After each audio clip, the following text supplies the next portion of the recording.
Justice for Ajith Kumar. ஒரு நார்மலான மனுஷங்க. என்னன்னா, அவரை பார்க்கும்போது எனக்கு வந்து ஒரு 30 இயர்ஸ் ஆகுது. அவர் 29 இயர்ஸ் அப்படின்னு சொல்லும் போது என்னோட தம்பி மாதிரிங்க.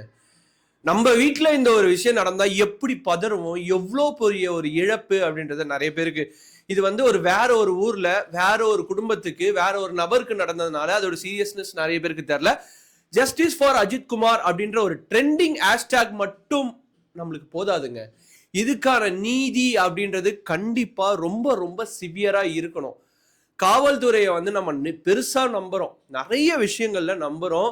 நிறைய காவலர்கள் நல்லவங்க இருக்காங்க, நிறைய காவலர்கள் இந்த மாதிரியே இருக்காங்க அப்படின்றதுக்கு ஒரு மிகப்பெரிய எடுத்துக்காட்டு இது. காவல்துறை மட்டும் இல்ல, எல்லா ஃபீல்ட்லயும் இருக்கு. ஆனா பண்ற ப்ராப்ளம் இல்ல இந்த மாதிரி ஒரு மரணம் ஏற்பட்டா அதுக்கான நீதியே இருக்குல்ல, இல்ல அதுக்கான தண்டனை இருக்குல்ல, அது ரொம்ப சிவியரா இருந்தா மட்டும்தான் ஃபர்தரா இதுக்கு மேல்பட்டு லாக் அப் டெத்ன்னு கூட இதை சொல்ல முடியாது. இதுக்கு பேர் இல்லீகல் கஸ்டடி. ஏன்னா அரெஸ்ட் பண்ண அஜித் குமாரை அவங்க போலீஸ் ஸ்டேஷனே கூட்டிட்டு போகாம வேற ஒரு இடத்துல வச்சு அடிச்சதுனால இறந்திருக்காருங்க. லாக் அப் டெத்ன்றது கம்ப்ளீட்டா விசாரணையின் போது லாக் அப்ல இல்ல போலீஸ் ஸ்டேஷன் பெர்மிசஸ்ல இறந்திருந்தா அது மட்டும்தான் லாக் அப் டெத்தா கன்சிடர் பண்ண முடியும். It's illegal custody. கரெக்டான டேர்ம் அப்படின்றது இல்லீகல் கஸ்டடி.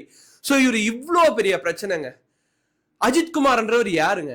ஏதோ ஒரு ஊர்ல தந்தையை இழந்து ஒரு பெரிய பையனா இல்ல ஒரு மூத்த பையனா தன்னுடைய குடும்பத்துக்காக ஒரு பிரைவேட் செக்யூரிட்டி சர்வீஸ்ல கோயில்ல வேலை செய்யற ஒரு சாதாரண எந்தவித அரசியல் பின்புலமும் இல்லாம இல்ல பெரிய பெரிய அதாவது நிதி பேக்கப்பும் இல்லாம பண பின்புலன்னு சொல்லுவாங்களா அதுவும் இல்லாம நார்மல் லைஃப் லீட் பண்ற ஒரு பையன். அவ்வளவுதான். அவரை பத்தின ஒரு பேக்ரவுண்ட் இவங்க ஏதாவது திருடன் அப்படின்ற ஒரு பட்டமே நீங்க ஃபியூச்சர்ல கட்டினா கூட அவர் மேல இதுக்கு முன்னாடி எந்த கேஸும் இல்லை அப்படின்றத ப்ரூவ் பண்ணிட்டாங்க.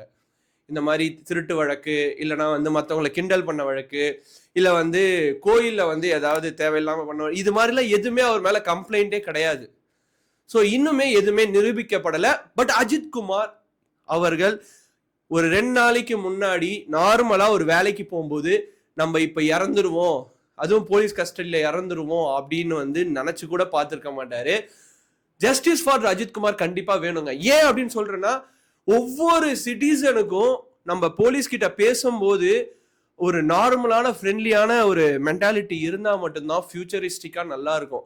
போலீஸ் ஸ்டேஷன் போனாலே நம்மளுக்கு பயம் வருது, இல்ல போலீஸ் ஸ்டேஷன்ல எப்படி நம்மளை அணுகுவாங்க அப்படின்ற ஒரு பேசிக் பயம் இருக்கு பாத்தீங்களா.